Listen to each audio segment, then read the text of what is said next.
You're watching Talking Points, a focus on the political scene in Lubbock and across the South Plains. Thanks for sticking with us. Welcome back. Well, for our last feature on the statewide races that may not get a lot of your attention, but are nonetheless very important, we're going to take a look into the office of Texas Railroad Commissioner. It's a bit of a misleading name, though. It has absolutely nothing to do with railroads nowadays.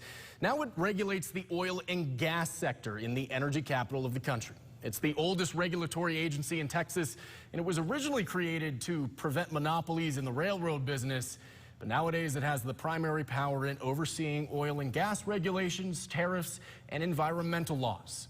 It's Chairman Wayne Christian who has served in that role since 2016, and he's running for another 6-year term against Democratic Party staffer Luke Warford. He joins us now to talk about the future of Texas energy, our power grid, and more.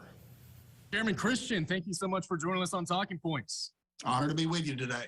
Your position is arguably one of the most, if not the most important statewide races for our oil and gas producers out here in West Texas. What's your argument for a second term? Well, of course, I believe that right now we're under attack from Washington like never before to shut down oil and gas. And quite frankly, it's the race that will determine whether we go the Joe Biden direction or continue as Texans, which we've had for a century and a half at the Railroad Commission of Texas. Oil and gas right now in Texas is 1/3 of our economy, 1 out of every 10 jobs, all the rainy day fund, all the permanent school fund, all the college fund, and all of the $26 billion overage that we have going into this next legislature to remedy the problems that we see all across the state, that no other state has that type of resource. If we did away with the oil and gas in Texas, we'd be back having to do what the federal government demands us to do. Instead, Texans can be Texans and tell the federal government to go for a hike if we don't agree with it because of oil and gas. What are your biggest concerns about policy coming from the federal government and how it will affect Texas? And what can you do as railroad commissioner to push back on some of those policies? The Inflation Reduction Act is nothing but the Green New Deal by AOC, John Kerry, Joe Biden, all the obvious people who want to shut down oil and gas. In fact, what's happening here is there's $350 billion of our tax dollars coming to us to say, build more windmills and solar panels, especially solar panels. And so it absolutely hinders production of oil and gas, increases fees, increases penalties. And so we're sitting here with the federal government coming and saying, okay, local community, how many of y'all, when we offer you $300 million in your local community to put in solar panels, are going to refuse it? When we do that, then what natural gas or nuclear or coal company is going to come to Texas to build $1 billion facility for reliable energy whenever we're sitting here with the taxpayers in competition with them? So that's the threat I see. What I'm doing to work is I'm visiting weekly, daily with other representatives, senators such as yours, which is a real hero, and you're representing the senator in your Lubbock area, and in other places across the state, getting them together saying, can you carry this bill for us that will defend oil and gas? Can you do this with a resolution against this Green New Deal the government is spending? Can we hinder different things? And we're putting the battle plan together, at least my staff and I, working with different associations and with your governments to say, what can we do to express that we in Texas want to support oil and gas, and we want to deter more wind and solar. So you would ask the legislature to implement legislation that would actually hinder or block new investments in renewable energies in order to focus on oil and gas. Is that right? No, I would ask them to hinder taxpayer funding of alternative energy, such as Texas Public Policy just published.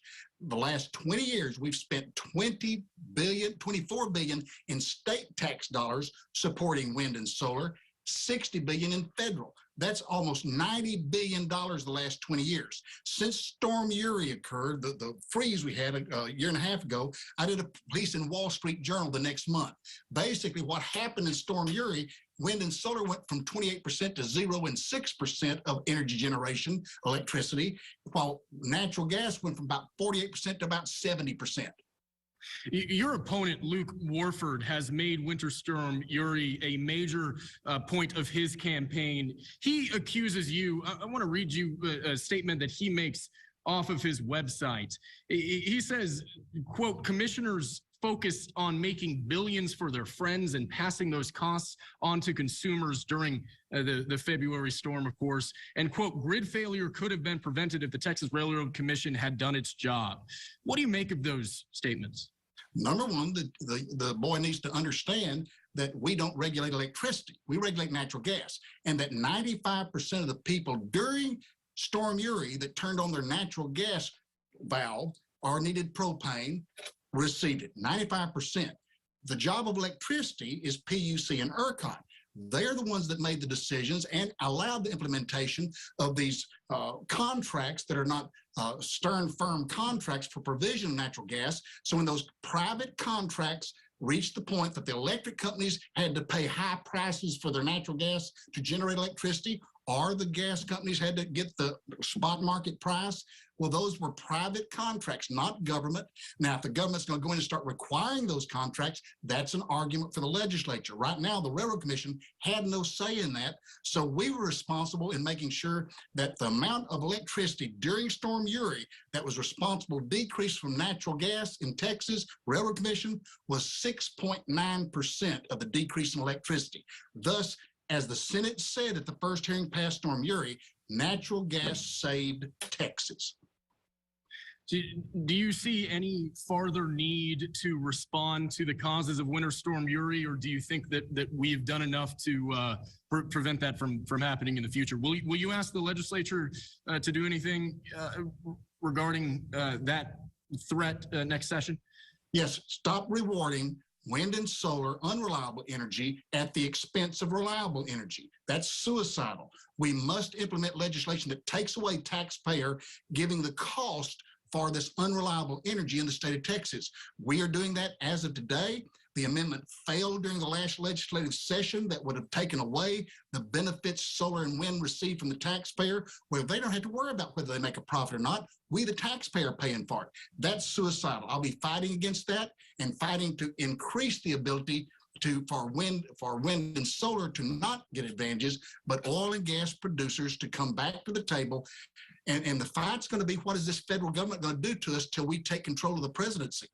We'd better have somebody up there who has a little bit of experience, which I am glad to say that I do have experience in fighting such things. And we need to fight that, not sit and bow down and allow the federal government to direct what we're going to do with oil and gas in Texas.